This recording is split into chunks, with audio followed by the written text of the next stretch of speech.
बिस्मिल्लाहिर्रहमानिर्रहीम। अस्सलाम वालेकुम स्टूडेंट्स, आई होप सो कि आप सब ठीक होंगे। आज हमने क्लास 12 का चैप्टर नंबर 19 और चैप्टर का नाम हमारे पास है न्यूक्लियर फिज़िक्स के इंशाल्लाह कंप्लीट एक्सरसाइज वाले न्यूमेरिकल प्रॉब्लम सोल्व करेंगे। तो हमारे पास टोटल न्यूमेरिकल हैं चैप्टर नंबर 19 के 1 से लेकर 6 तक टोटल न्यूमेरिकल्स हैं। तो न्यूमेरिकल नंबर 1 की मैं स्टेटमेंट आपके साथ पढ़ती हूँ। हमें कहा गया है find the mass defeat and binding energy of the deuterium. कह रहा है कि हमने ना फाइंड करना है ड्यूट्रियम की मास डिफीट और बाइंडिंग एनर्जी हमने फाइंड करनी है। तो स्टूडेंट्स आपको पता होना चाहिए ड्यूट्रियम क्या है। तो ड्यूट्रियम हमारे पास जो होता है ना वो हाइड्रोजन के आइसोटोप्स में से एक आइसोटोप है। जैसे कि आपको पता है कि हाइड्रोजन के 3 आइसोटोप होते हैं हमारे पास, H11, H12 और H13, यानी कि होता है ना हाइड्रोजन के 3 आइसोटोप है ना। तो ये तीनों आइसोटोप जो है ना उसमें से पहला है ये प्रोटियम है, दूसरा ड्यूट्रियम है और तीसरा होता है ट्रिटियम। तो ये जो सेकंड नंबर वाला ना H12, ये हमने ना इस ड्यूट्रियम का हमने मास डिफीट और बाइंडिंग एनर्जी फाइंड करनी है। सही है। तो सबसे पहले उसने जो पूछा मैं ना वो हम सबसे पहले उसने मतलब हमसे पूछा कि हमने क्या फाइंड करना है। टू फाइंड की हेडिंग दे दे, तो टू फाइंड की तरह लिख ले कि हमने फाइंड करना है मास डिफीट। मास डिफीट को हम ना किससे रिप्रेजेंट करते हैं, आप लिखना है मास डिफीट को हम रिप्रेजेंट करते हैं डेल्टा एम के साथ। सही है, हमने ये फाइंड करना है। और हमने क्या साथ फाइंड करना है बाइंडिंग एनर्जी को बी डॉट ई से हम कहते हैं, तो इसको हमने एक ये फाइंड करना है। अब कह रहा है the mass of deuteron is 3.3435 multiply 10⁻⁻27 kilogram. तो हम साथ साथ ये लिख लेते हैं। सही है। आपने लिखना है सोल्यूशन के साथ गिवन डाटा लिखना है। तो स्टूडेंट्स जो सोल्यूशन होता है ना हमारा वो गिवन डाटा से स्टार्ट हो जाता है। तो मास ऑफ द ड्यूट्रॉन हमारे पास ये है। तो मास ऑफ द ड्यूट्रॉन को हम लिख लेते हैं एम लिखे ना, तो ड्यूट्रॉन को छोटा सा स्मॉल सा डी लगा ले, तो हमारे पास है 3.3435 मल्टीप्लाई 10⁻⁻27 किलोग्राम। सही है। अब उसने आगे कहा है मैस ऑफ द प्रोटोन को एम पी लिख लेते हैं, एम पी यानी कि मैस ऑफ द प्रोटोन हमारे पास है 1.67, लिखती हूँ 1.67 मल्टीप्लाई 1.6726 भी आगे 1.6726 मल्टीप्लाई 10⁻⁻27 किलोग्राम। आगे कह रहा है मास ऑफ द न्यूट्रॉन को हम एम एन से रिप्रेजेंट करेंगे, यानी कि मास ऑफ द न्यूट्रॉन के स्मॉल से हम डाल देंगे ना उसके नीचे बेस पे। तो आगे का 1.67 हमारे पास है 1.6749 मल्टीप्लाई 10⁻⁻27 किलोग्राम है। सही है। तो ये हमारे पास गिवन डाटा है। मास ऑफ द ड्यूट्रॉन है जिसको हमने एम डी से डिनोट किया, उसकी हमारे पास जो वैल्यू गिवन थी हमने लिख ली। मास ऑफ द प्रोटोन हमारे पास गिवन है जिसको हमने एम पी से डिनोट किया, उसकी वैल्यू हमने लिख ली। और मास ऑफ द न्यूट्रॉन की वैल्यू जिसको हमने एम एन से डिनोट किया है और हमने इसकी वैल्यू लिख ली। अब ना अगर हमको मास डिफीट के लिए ना आपको जो है वो बाइंडिंग एनर्जी के लिए आपको ना स्पीड ऑफ द लाइट की वैल्यू पता होना चाहिए। तो स्पीड ऑफ द लाइट को हम सी से प्रेजेंट करते हैं और उसकी वैल्यू हमारे पास होती है 3 मल्टीप्लाई 10⁸ मीटर पर सेकेंड। की वैल्यू को ज़ुबानी याद होनी चाहिए। तो स्टूडेंट्स मैं आपको बता दूँ कि जैसे मैंने आपको बताया कि हमारे पास हाइड्रोजन का ये एक आइसोटोप है ड्यूट्रॉन। तो ना इसके लिए ना आपको पता चल गया कि अच्छा हाइड्रोजन के 3 आइसोटोप्स हैं, H11, H12 और H13 हैं। अच्छा अब ना मैं बताती हूँ कि मास डिफीट क्या होता है। मास डिफीट हमारे पास ये होता है कि ना थोड़ा सा आपको बेसिक इसका मैं आपको कॉन्सेप्ट दे देती हूँ आपको कि ये अगर H11 लिखा हुआ इसका मतलब क्या है कि ना ये जो नीचे 1 है ना ये नंबर ऑफ द प्रोटोन को बताता है। तो नंबर ऑफ द प्रोटोन ये हमारे पास इसके कितने हैं, इसके हमारे पास प्रोटोन कितने हैं 1 प्रोटोन है। तो मैं यहाँ पे लिख देती हूँ P मेरे पास है, यहाँ पे 1 है। इसके कितने प्रोटोन है, नंबर ऑफ द प्रोटोन यहाँ भी 1 है और यहाँ भी कितने हैं नंबर ऑफ प्रोटोन यहाँ भी 1 है। ये हमारे पास होता है एटॉमिक नंबर ही कहते हैं ना इसको ऊपर ये वाले को। और जो ऊपर होता है ना इसको हम कहते हैं ऊपर वाले को कहते हैं मास नंबर हमारे पास है 1। तो अगर हमने यहाँ से नंबर ऑफ़ न्यूट्रॉन अगर हमने निकालना हो तो नंबर ऑफ़ न्यूट्रॉन कैसे आता है, नंबर ऑफ़ न्यूट्रॉन हमारे पास आता है ये वाला मास नंबर में से जब हम एटॉमिक नंबर माइनस कर देंगे ना तो हमारे पास आ जाएगा नंबर ऑफ़ न्यूट्रॉन। तो न्यूट्रॉन 1 में से 1 को माइनस करेंगे तो क्या आएगा 0 आ जाएगा। तो मतलब इस आइसोटोप का यानी कि प्रोटियम का प्रोटॉन भी 1 है और न्यूट्रॉन 0 है। और यहाँ पे नंबर ऑफ़ न्यूट्रॉन कैसे आएंगे, जब हम 2 में से 1 को माइनस कर देंगे, 2 में से 1 को निकालेंगे तो 1 आएगा। और यहाँ से भी क्या आएगा, इसका भी नंबर ऑफ़ न्यूट्रॉन निकालें, नंबर ऑफ़ न्यूट्रॉन हमारे पास कैसे आएगा, मास नंबर और माइनस एटॉमिक नंबर, 3 में से 2 को निकालेंगे तो क्या आएगा 2 आ जाएगा। तो स्टूडेंट्स हमारे पास ये है ना, मतलब ये हमारे पास है नंबर ऑफ़ द प्रोटॉन भी 1 है और नंबर ऑफ न्यूट्रॉन भी हमारे पास 1 है। और नंबर, और ये क्या होता है, न्यूक्लियस होता है ना, न्यूक्लियस के अंदर यानी कि लेट्स सपोज हमारे पास अगर ड्यूट्रियम है H12 तो इसके दरमियान में जो होगा ना न्यूक्लियस, न्यूक्लियस के अंदर न्यूक्लियस किससे मिलकर बना होता है, नंबर ऑफ प्रोटॉन और नंबर ऑफ न्यूट्रॉन से। तो नंबर ऑफ न्यूट्रॉन और नंबर ऑफ प्रोटॉन ये होता है हमारे पास न्यूक्लियस होता है। अच्छा, ये न्यूक्लियस है। अब साइंटिस्ट ने जब इस न्यूक्लियस का मैस निकाला ना, तो जो उसकी वैल्यू निकाली तो वो आई कुछ और जब उन्होंने इसके अंदर जब नंबर ऑफ प्रोटॉन का मैस निकाला और जब नंबर ऑफ न्यूट्रॉन का मैस, यानी कि इंडिविजुअल इन दोनों का जब अलग अलग मैस निकाल के जब उसको टोटल प्लस किया ना तो वो ज़्यादा आया। यानी कि नंबर ऑफ प्रोटॉन का मैस और नंबर ऑफ न्यूट्रॉन का मैस जब टोटल किया तो वो ज़्यादा आया as compare to the mass of the new. तो इसमें जो अब जो डिफरेंस आ रहा था ना, ये जो मैस में डिफरेंस आ रहा था न्यूक्लियस के मैस में और नंबर ऑफ द प्रोटॉन और नंबर ऑफ न्यूट्रॉन के टोटल मैस के अंदर जो डिफरेंस आ रहा था, उस डिफरेंस को कहती हैं मैस डिफीट। सही है। तो अब आपने याद रखना है कि जब मैं आपको इसकी डेफिनेशन बताऊँ तो आपके पास होगा, इसकी डेफिनेशन में होगा the mass of the nucleus is always less than the mass of the proton and the mass of the neutron present in the nucleus। इस ये किसका मैस कम है, न्यूक्लियस का मैस कम आ रहा है as compare to the mass of the total mass of the proton and the total mass of the neutron. और इसी मैस में जो डिफरेंस आ रहा है उस डिफरेंस को कहते हैं हम मैस डिफीट कहते हैं, मैस डिफीट। सही है। तो हम ना कैलकुलेशन करते हैं स्टूडेंट्स। तो कैलकुलेशन करने के लिए ना आपको ना मैस डिफीट का, जिसको हम डेल्टा एम से डिनोट करते हैं, आपको इसका फॉर्मूला आना चाहिए। तो इसका फॉर्मूला हमारे पास होता है एम पी, यानी कि mess of the proton plus mass of the neutron. यानी कि बड़ी वाले में से हमेशा छोटी वाले को माइनस करते हैं ना, तो हमने बोला कि इसका मैस ज़्यादा आ रहा था तो इनका टोटल मैस यानी कि mess of the proton plus mass of neutron को माइनस करना है किसके, मैस ऑफ ड्यूट्रियम से। टोटल यानी कि न्यूक्लियस के अंदर जो न्यूट्रॉन का टोटल मैस है उससे हमने माइनस करना है। तो ये हमारे पास मैस डिफीट का फार्मूला है।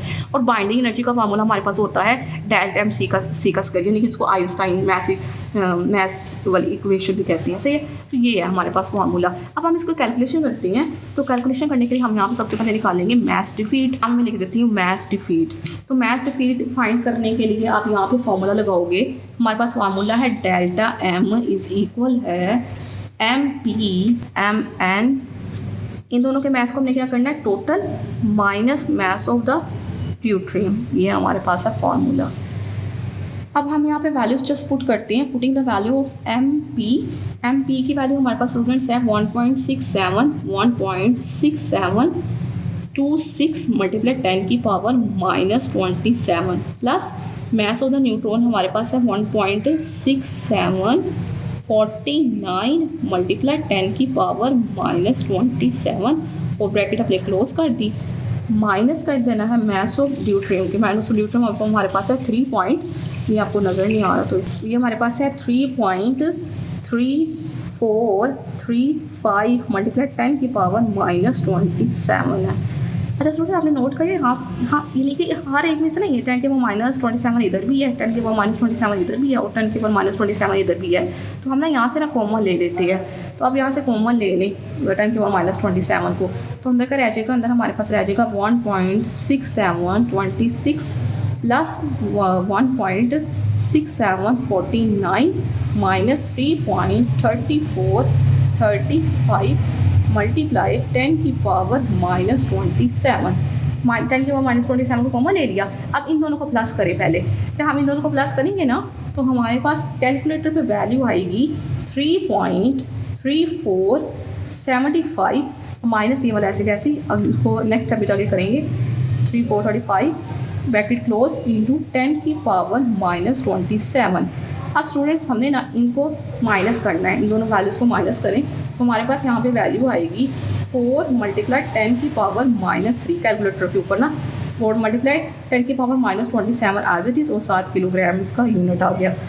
अब इसको जो है ये 4 मल्टीप्लाई इसको 10 की पावर -27 और -3 जब करेंगे तो हमारे पास आपको पता है कि मल्टीप्लाई में पावर्स ऐड होती हैं, तो ये -27 है, -27 और प्लस माइनस यानी कि पावर प्लस होगी ना, वो वाला प्लस मल्टीप्लाई वाला प्लस आता होएगा ना, प्लस और प्लस माइनस -27 में से -3 को करेंगे तो 4 मल्टीप्लाई 10 की पावर हमारे पास आ जाएगा -30 किलोग्राम। अच्छा स्टूडेंट्स ये हमारे पास आ गया है मैस डिफीट का आंसर। सही है, मैस डिफीट की वैल्यू हमारे पास ये आई है 4 मल्टीप्लाई 10 की -30 किलोग्राम। अब हमने बाइंडिंग एनर्जी फाइंड करनी है ना, तो आप यहाँ पे हेडिंग दें बाइंडिंग एनर्जी। बाइंडिंग एनर्जी जो है वो हमारे पास आ जाएगी। आप यहाँ पे लिखें बाइंडिंग एनर्जी इज़ इक्वल है, फॉर्मूला लगाए डेल्टा एम सी का स्केयर, ये हमारे पास है बाइंडिंग एनर्जी का फॉर्मूला, डेल्टा एम इंटू सी का स्केयर। डेल्टा एम की वैल्यू हमारे पास यानी कि मास टू फीट की वैल्यू जो है वो लिख दें 4 × 10⁻³ इंटू सी की वैल्यू क्या है, सी हमारे पास है speed of light. Speed of light की वैल्यू आपने गिवन डाटा में लिखी है, इसको आपको ज़ुबानी याद होनी चाहिए 3 × 10⁸। तो आप यहाँ पुट कर दें 3 × 10⁸ का स्क्वायर आ गया हमारे पास। अब यहाँ पे लिखे 4 × 10⁻³ 3 का स्केयर हमारे पास हो जाएगा 9 + 10⁻2 8 = 16। ये हमारे पास आ गया यहाँ पे। अब आपने यहाँ पे स्टूडेंट्स आपने ना इसको सबको मल्टीप्लाई करें। जब आप इनको मल्टीप्लाई करेंगे ना, जैसे यहाँ पे मैं लिख लेती हूँ, देखिए 4 9s हमारे पास आ गए 4, इस 4 को 9 को मल्टीप्लाई करें, 4 9s 36 × 10⁻30 + 16 करें तो हमारे पास यहाँ पे क्या आ जाएगा, हमारे पास आ जाएगा 36 × 10⁻14। अब स्टूडेंट्स यहाँ पे ना जब आप 36 को मल्टीप्लाई करोगे ना 10⁻14 के साथ, तो आपके पास आ जाएगा यहाँ पे 3.6, क्योंकि हमने ना यहाँ पे इसको ना वो स्टैंडर्ड फॉर्म में करना है, यानी कि पॉइंट है ना वो हमेशा 1 डिजिट के बाद आना चाहिए। 3.6 × 10⁻, हमारे पास आ गया -13 जूल। अब ये हमारे पास जॉल में आंसर आया ना, तो हमने इसको इसमें कन्वर्ट करना है, हमने इसको इलेक्ट्रॉन वोल्ट में हमें आंसर गिवन है, तो हमने इसको इलेक्ट्रॉन वोल्ट में कन्वर्ट करना है। अच्छा स्टूडेंट्स, हमारे पास ये जो वैल्यू आई है ना बाइंडिंग एनर्जी की हमारे पास वैल्यू आई है 3.6 × 10⁻13 जॉल। ये हमारे पास वैल्यू आई है। हमने जॉल को कन्वर्ट करना है मेगा इलेक्ट्रॉन वोल्ट में ना, तो इलेक्ट्रॉन वोल्ट में कन्वर्ट करने के लिए हम क्या करते हैं, जो 1 जॉल को अगर हमने जॉल से जाना है इलेक्ट्रॉन वोल्ट में, तो हमने अपनी गिवन वैल्यू को ना डिवाइड करना होता है 1.6 × 10⁻19 के साथ ना डिवाइड करना होगा। तो आप यहाँ पे लिखो डिवाइड करें आप 3.6 × 10⁻13 को डिवाइड करना है आपने 1.6 × 10⁻19 के साथ, तो ये जो जॉल है ना ये इलेक्ट्रॉन वोल्ट में कन्वर्ट हो जाएगा। कैलकुलेटर को आपने 3.6 × 10⁻13 को डिवाइड करना है 1.6 × 10⁻19 के साथ, तो आपके पास यहाँ पे कैलकुलेटर में जो पूरी कंप्लीट वैल्यू आई है ना वो मैं कंप्लीट लिख रही हूँ। मेरे पास आया है 225 और यहाँ पे 4 दफ़ा 0 है इंटू इलेक्ट्रॉन वोल्ट, मैंने सारी वैल्यू लिख दी है, ठीक है। अच्छा स्टूडेंट्स, यहाँ पे ना हमने ना इसको पॉइंट को लेकर आना है फर्स्ट नॉन जीरो वैल्यू के बाद यहाँ पे लेकर आना है। तो अगर मैं पॉइंट को लास्ट उठा के यहाँ पे लेकर आई हूँ तो मेरे पास आ जाएगा 2.25। कितनी डिजिट चली हूँ 1 2 3 4 5 6 10⁻6 आ जाएगा, क्योंकि मैं राइट टू लेफ्ट गई ना तो 10 पॉजिटिव आएगी, सही है। तो इलेक्ट्रॉन वोल्ट आ गया मेरे पास। अब यहाँ पे ना आपको पता है 10⁻6 किसका प्रीफिक्सेस की वैल्यू होती है मेगा की वैल्यू होती है, 10⁻6 मेगा की वैल्यू होती है। तो मैं 10⁻6 को ना यहाँ पे मेगा पुट कर दूँगी, तो हमारे पास यहाँ पे वैल्यू आ जाएगी 2.25 मेगा इलेक्ट्रॉन वोल्ट। ये है मेरे पास बाइंडिंग एनर्जी की आंसर आ गया है। तो ये स्टूडेंट्स, तो आई होप सो कि आपको न्यूमेरिकल समझ में आ गया होगा। आपने लास्ट पे लिख लेना है मैस डिफीट डेल्टा एम की जो आपके पास वैल्यू आई थी, आपने वो भी यहाँ पे लिख लेनी है। हमारे पास जो आई थी वैल्यू वो आई है ये आई थी 4 × 10⁻13 किलोग्राम, और हमारे पास बाइंडिंग एनर्जी की जो वैल्यू आई है वो हमारे पास आई है 2.25 मेगा इलेक्ट्रॉन वोल्ट। तो आई होप सो आपको समझ में आ गया। बिस्मिल्लाहिर्रहमानिर्रहीम। न्यूमेरिकल नंबर 2 है स्टूडेंट्स हमारे पास, the decay constant of the strontium is 1.99 × 10⁻⁻5 per second. What find its half life. तो हमने हाफ लाइफ फाइंड करनी है इस एटम की जो हमारे पास है स्ट्रोंटियम की। सोल्यूशन करते हैं स्टूडेंट्स। सोल्यूशन करने के लिए आपने गिवन डाटा लिख लेना है। गिवन डाटा में हमारे पास डिके कांस्टेंट की वैल्यू गिवन है। डिके कांस्टेंट को हम डिनोट करते हैं, हम इसको डिनोट करते हैं लैंडा के साथ। तो लैंडा हमारे पास इक्वल आ गया है 1.99 × 10⁻⁻5, और डिके कांस्टेंट का हमारे पास यूनिट होता है पर सेकंड, सही है। पर सेकंड यूनिट याद रखना है। Find the half life. तो हमने हाफ लाइफ फाइंड करनी है। हाफ लाइफ को हम डिनोट करते हैं T1/2 से डिनोट करते हैं, हमने फाइंड करनी है। तो सोल्यूशन कैलकुलेशन करते हैं। कैलकुलेशन करने के लिए आपने जो है वो फार्मूला लिख लेना है। हमारे पास हाफ लाइफ का फार्मूला होता है T1/2 = 0.693 डिवाइड बाई लैंडा। तो ये आपको याद होना चाहिए, ये बहुत ईजी फार्मूला है। तो अब जस्ट वैल्यूज पुट करते हैं। T1/2 हमारे पास इक्वल आ गया 0.693 और लैंडा यानी कि देखिए कांस्टेंट की वैल्यू हमारे पास है 1 आपने यहाँ से देख के लिख लेनी है, यानी कि 1.99 मल्टीप्लाइड 10 की पावर -5। स्टूडेंट अब आपने ना इनटू पार्ट सेकंड में साथ लिख लेती हूँ। अब आपने ना कैलकुलेटर पे 0.693 को डिवाइड करना है 1.99 मल्टीप्लाइड 10 की पावर -5 के साथ ना 0.693 को डिवाइड करोगे ना 1.99 मल्टीप्लाइड 10 की पावर -5 के साथ, तो हमारे पास यहाँ पे आंसर आएगा 3482 सेकंड आ जाएगा। सही है, क्योंकि सेकंड जब ऊपर जाएगा तो पार्ट सेकंड जब ऊपर जाएगा तो सेकंड हो जाएगा और हमारे पास हाफ लाइफ का यूनिट सेकंड होता है। अब ना हमें आंसर में ना जो है वो उसने सेकंड में नहीं, उसने पूछी है हमारे से वैल्यू आवर्स में पूछी हुई है, घंटे में पूछी हुई है। तो आपको पता है कि ना एक घंटे में हमारे पास 3600 सेकेंड होते हैं। तो हमने सेकंड से और में जाना है ना, तो 1 सेकंड किसके बराबर होगा, 1 सेकंड हमारे पास होगा 1 डिवाइड बाई 3600 के, यानी कि 3600 को हमने डिवाइड कर लेना है। तो 1 सेकंड, अब जब हमने सेकंड से और में जाना है ना, तो हमने अपनी गिवन वैल्यू को 3600 से डिवाइड करना है। तो आप लिखोगे कन्वर्ट इनटू आवर्स। आवर्स में कन्वर्ट करने के लिए हम इसको अपनी गिवन वैल्यू को यानी कि 3482 को डिवाइड करेंगे 3600 के साथ। जब आप कैलकुलेटर पर इसको डिवाइड करोगे ना, तो आपके पास यहाँ पे आंसर आ जाएगा 9.67 और। सही है, तो ये हमारे पास आ गया टाइम। सही है, यानी कि आपने इस तरह से इसको सोल्व करना है। तो हमारे पास T1/2 यानी कि हाफ लाइफ जो है वो आ गई है 9.67 और यही हमारा गिवन आंसर है। तो आप यहाँ पे लास्ट पे लिख लें कि this is a half life of the strontium. I hope so कि आपको समझ में आ गया। ये वाला आपका शॉर्ट क्वेश्चन में भी न्यूमेरिकल आ सकता है। बिस्मिल्लाहिर्रहमानिर्रहीम। न्यूमेरिकल नंबर 3 हमारे पास half life of the krypton is 3.16 minute. कह रहा है कि हमारे पास क्रिप्टोन है, क्रिप्टोन की हाफ लाइफ हमें गिवन है 3.16 मिनट है। कह रहा है out of the 40 gram of the krypton, जो है वो क्रिप्टोन के 40 ग्राम में से how much will be left, कितना जो है वो रह गया बकाया आफ्टर 12.64 मिनट। 12.64 मिनट के बाद 40 ग्राम क्रिप्टोन में से कितना उसका हिस्सा बकाया रह गया है। स्टूडेंट्स हम करते हैं सोल्यूशन डाटा में हमारे सबसे पहले लिखते हैं गिवन डाटा में हमारे पास हाफ लाइफ गिवन है। हाफ लाइफ को हम डिनोट करते हैं T1/2 के साथ और उसकी वैल्यू हमें गिवन है 3.16 मिनट गिवन है। और हमारे पास जो इनिशियल मैथ्स गिवन है, यानी कि ये वाला मैथ्स उसका टोटल मैथ्स, यानी जब उसका जो था ना इनिशियल मैथ्स हमें गिवन है। इनिशियल मैथ्स को हम डिनोट करते हैं एंड नोट से और उसकी वैल्यू हमारे पास गिवन है 40 ग्राम गिवन है। और टोटल टाइम हमें गिवन है, यानी कि हाउ मच भी टाइम, कितना वो रह जाएगा आफ्टर इतने टाइम के बाद। टोटल टाइम हमें गिवन है 12.64। तो टोटल टाइम को हम स्मॉल t से डिनोट करेंगे। इसकी वैल्यू हमारे पास गिवन है 12.64 मिनट गिवन है। हमने फाइंड करना है रिमेनिंग क्वांटिटी, उसे कितनी क्वांटिटी जो है वो रह गई है 12.64 मिनट्स के बाद। तो स्टूडेंट्स तो रिमेनिंग क्वांटिटी को हम जो कैपिटल N से डिनोट करेंगे, तो ये हमने फाइंड करना है। तो कैलकुलेशन करती हैं। कैलकुलेशन करने के लिए आपको जो है वो ये वाला फार्मूला जो है वो याद होना चाहिए। N इज इक्वल है N नोट मल्टीप्लाइड 1/2 की पावर N।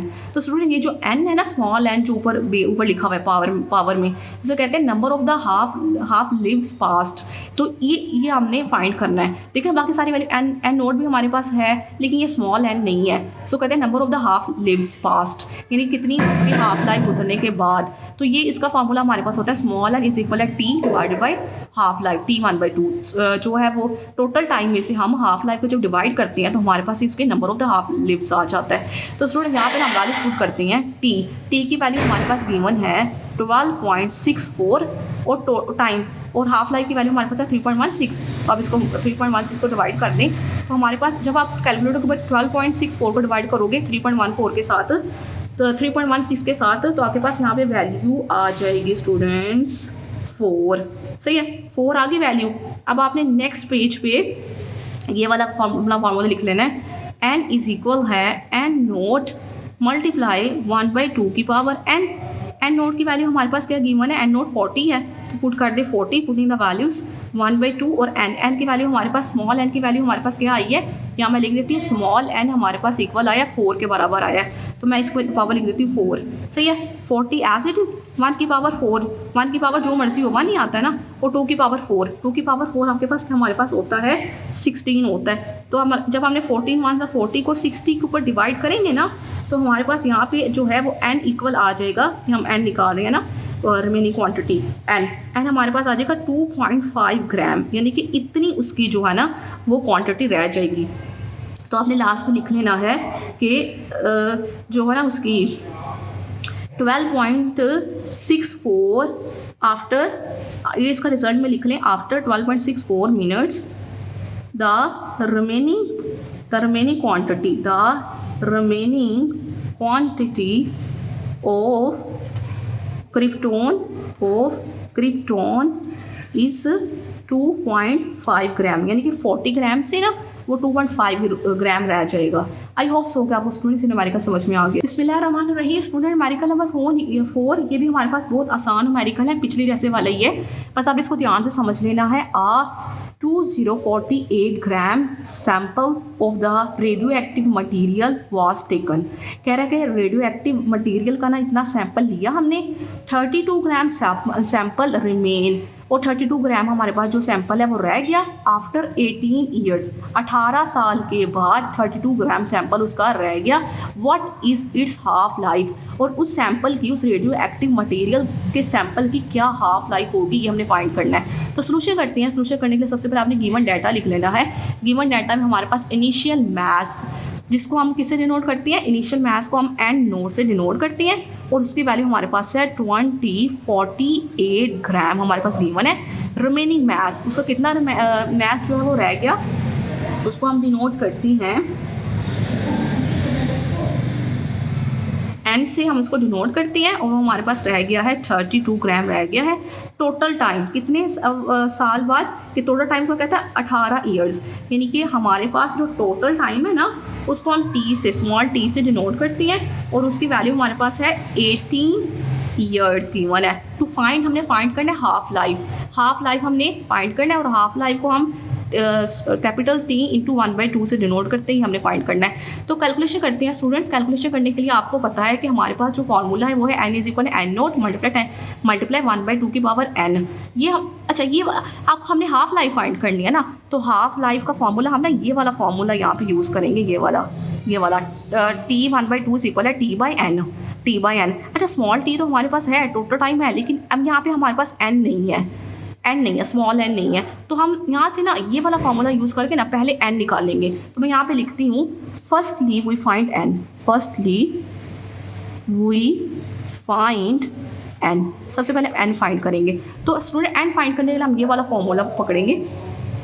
इसको मैं ना यहाँ पे कर लेती हूँ आसानी के लिए आपकी।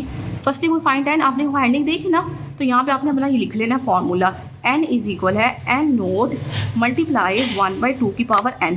यहाँ से हम इस n को निकालेंगे, सही है। तो n की वैल्यू हमारे पास क्या गिवन है, n की वैल्यू हमारे पास है 32 गिवन है, हमने यहाँ पे 32 पुट कर दिया। n नोट की वैल्यू हमारे पास है 2048 गिवन है, मल्टीप्लाई 1/2 इंटू पावर n। अब स्टूडेंट्स 2048 यहाँ मल्टीप्लाई हो रहा है ना, जब ये इक्वल टू साइड पर जाएगा तो डिवाइड हो जाएगा, तो आपने 32 को डिवाइड कर देना है 2048 के साथ, तो हमारे पास आ गया 1/2 की पावर n, सही है स्टूडेंट्स। अब आपने 32 को ना डिवाइड करना है 2048 के साथ ना कैलकुलेटर पर, तो आपके पास यहाँ पे वैल्यू आएगी ना, जैसे मैं आपके सामने कटिंग कर लेती हूँ, जैसे कि 32 1 32 और 32 के 32 64 सर ये होता है, यानी कि 32 के टेबल में ना 64 सर ये आता है। तो हमारे पास यहाँ पे आ जाएगा, क्या आया हमारे पास, यहाँ पे हमारे पास आ गया 1/64 इक्वल आ गया 1/2 की पावर n।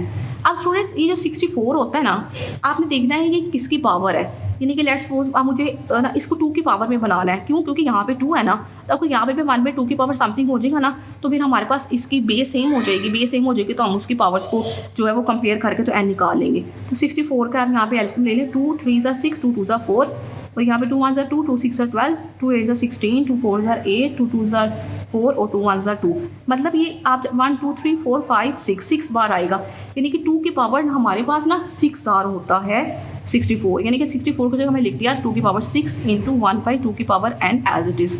अब स्टूडेंट्स ये देखें ना, 1 के ऊपर जो मर्जी पावर हो तो वो 1 ही होता है ना।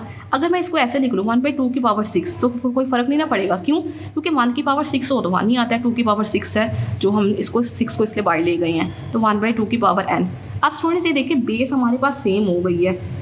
अब जब बेस सेम होगी तो कटिंग हो जाएगी, 1/2 से कट गया, तो यहाँ पे n हमारे पास किसके इक्वल आ गया, n, यानी कि जो पावर को हमने ना कंपेयर किया तो n हमारे पास इक्वल आ गया 6 के। यहाँ से हमारे पास n की वैल्यू आ गई है।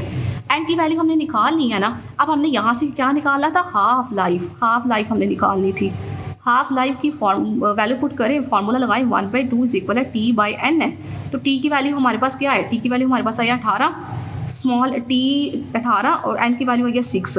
तो 18 को जब आप 6 पर डिवाइड करोगे ना तो आपके पास यहाँ पे आ जाएगा 3, यानी कि 6 3s are 18, 6 1 6 6 3s are 18 years. तो ये हमारे पास आ गई हाफ लाइफ। तो आपने लिख लेना है the half life of the radioactive material is 3 years.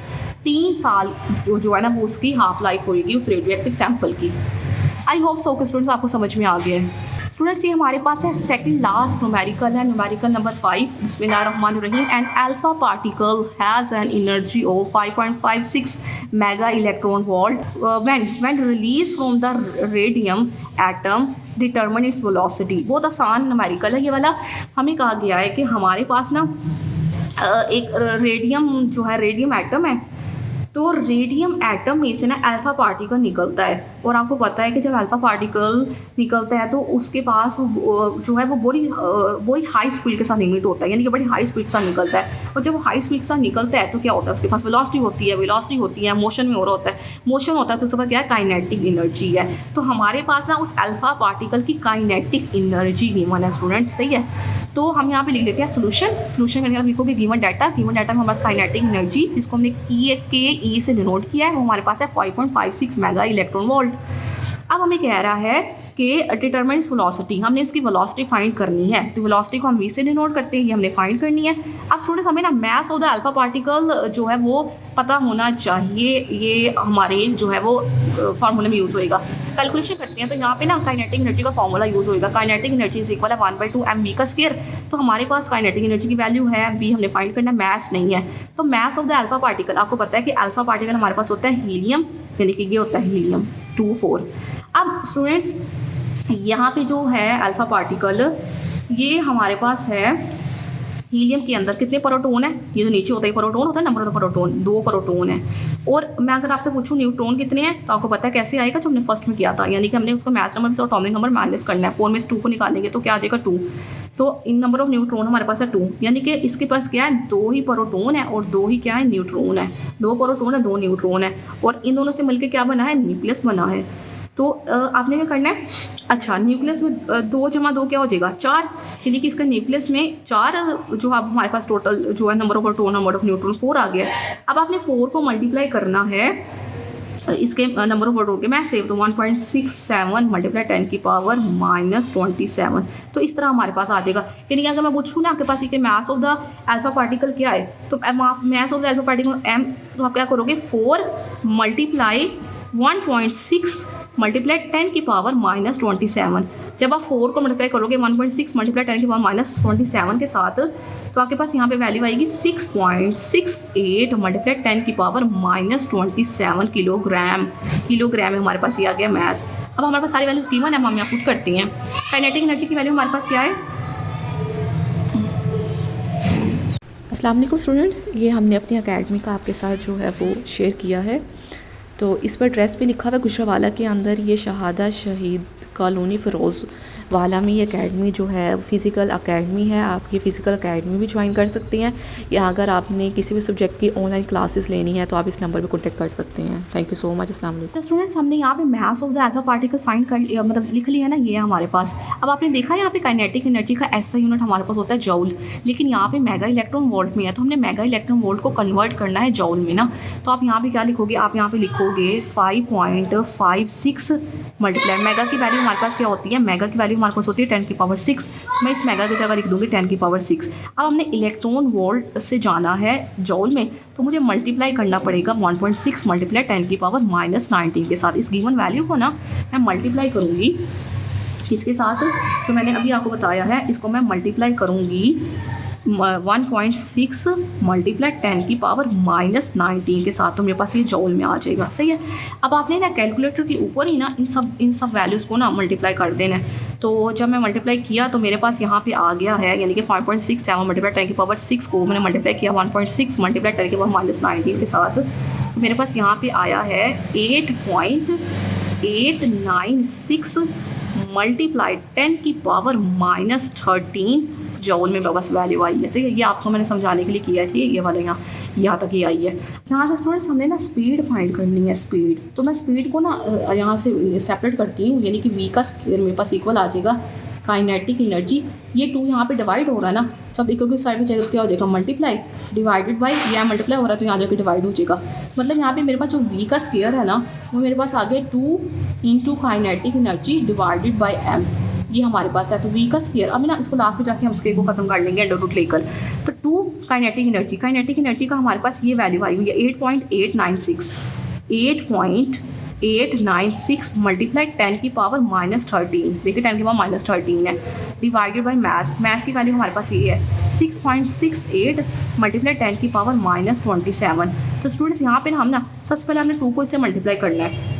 जब आप 2 से मल्टीप्लाई करोगे ना तो कैलकुलेटर के ऊपर आपके पास वैल्यू आएगी 1.7792 मल्टीप्लाई 10 की पावर -12 डिवाइडेड बाई 6.68 मल्टीप्लाई 10 की पावर -27।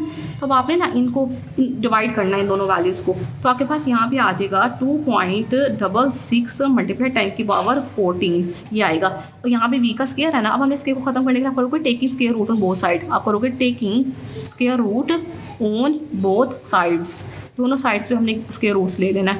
तो v का स्क्वायर, इधर भी स्क्वायर रूट आ गया, इधर भी आ गया स्क्वायर रूट 2.66 मल्टीप्लाई 10 की पावर 14 आ गया। तो v जो है ना वो हमारे पास इक्वल आ गया, ये वाला स्क्वायर रूट से कैंसिल हो गया, तो हमारे पास ये वाला, जब आप इसका अंडर रूट दोगे ना कैलकुलेटर के ऊपर तो आपके पास वैल्यू आएगी 1, मैं पूरी वैल्यू लिख रही हूँ जितनी भी कैलकुलेटर के ऊपर आई है 16320,150.29 ये वैल्यू आई है। तो स्टूडेंट हमने पॉइंट को यहाँ से उठा के ना फर्स्ट 90 वैल्यू के बाद लेकर आना है, तो क्या आएगा 1.63।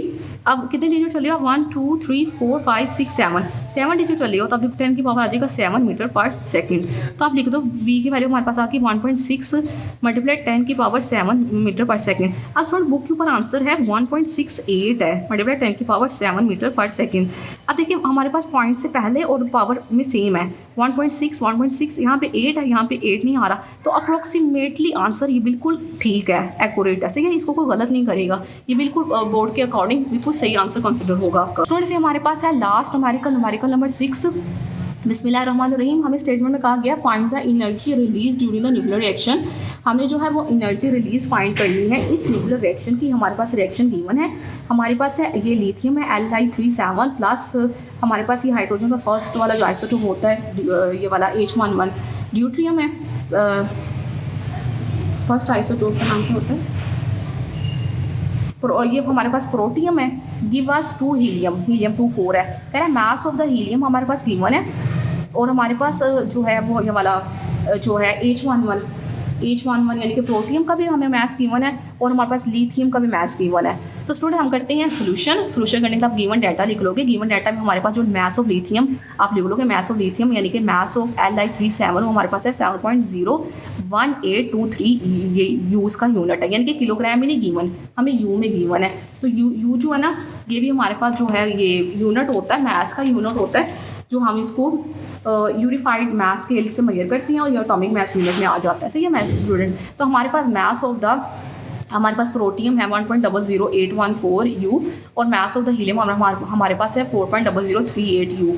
तो हमने फाइंड हमने क्या करना है एनर्जी रिलीज, इसको हम क्यू से डिनोट करेंगे, हमने फाइंड करना है। तो स्टूडेंट्स ना हमारे पास ना कैलकुलेशन के हमारे पास ये फार्मूला है क्यू, यानी कि एनर्जी रिलीज का फार्मूला हमारे पास होता है डेल्टा एम यानी कि mass defect multiply 931.5 mega electron volt divide by u, ये हमारे पास है। और हमारे पास यहाँ पे ना मास डिफीट कहीं भी नहीं है, तो हमने यहाँ से पहले मास ऑफ डिफीट यानी कि डेल्टा एम फाइंड करना है। तो डेल्टा एम का मास हमारे पास होता है mass of the reactants minus mass of the product. Mass of the reactant क्या है, ये वाला मास ऑफ रिएक्टेंट है, और मास ऑफ द प्रोडक्ट हमारे पास ये है। तो सबसे पहले हम ना डेल्टा एम फाइंड करेंगे स्टूडेंट्स। तो डेल्टा एम फाइंड करने के लिए हमने हमारे पास क्या है, मास ऑफ द रिएक्टेंट पहले फाइंड करेंगे, फिर मास ऑफ द प्रोडक्ट फाइंड करेंगे, फिर दोनों को माइनस करेंगे, जो आंसर आएगा वो हमारे पास डेल्टा एम होगा, फिर डेल्टा एम की वैल्यू को यहाँ पुट करेंगे तो हमारे पास एनर्जी रिलीज का आंसर आ जाएगा।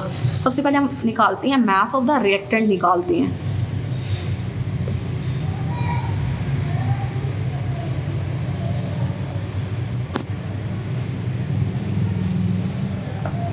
अब यहाँ पे लिखो मास ऑफ रिएक्टेंट।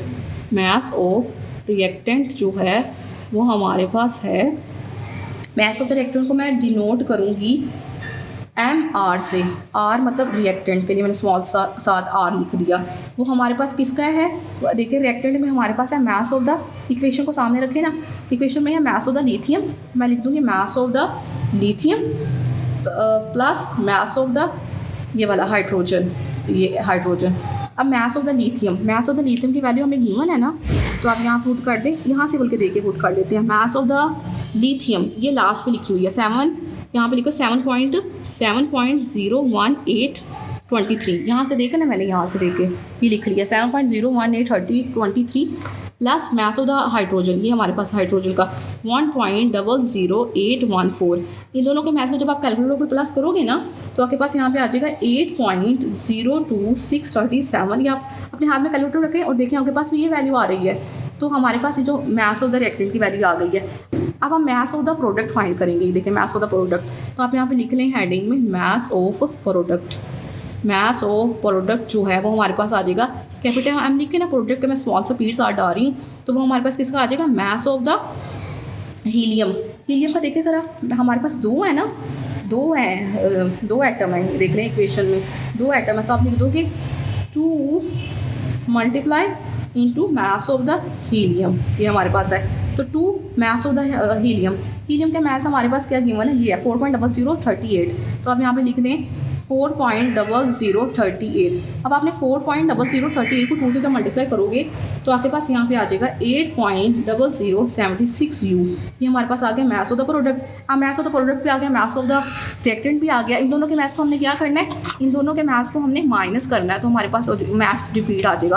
तो आप लिखो mass defect, mass defect. Mass defect का फार्मूला हमारे पास है डेल्टा एम इज इक्वल है mass of the product, mass of the reactant minus mass of the product. इन दोनों के मास को माइनस करें।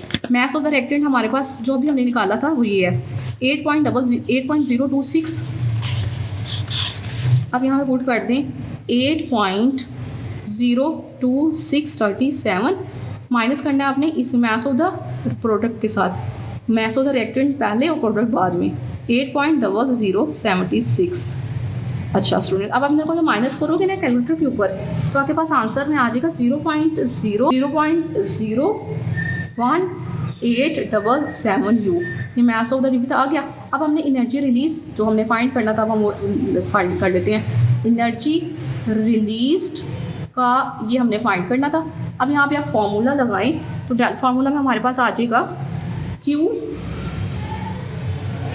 Q हमारे पास इक्वल आ गया है स्टूडेंट्स, डेल्टा एम, फार्मूला लगा रही हूँ, delta M multiply 931.5 mega electron volt divided by U।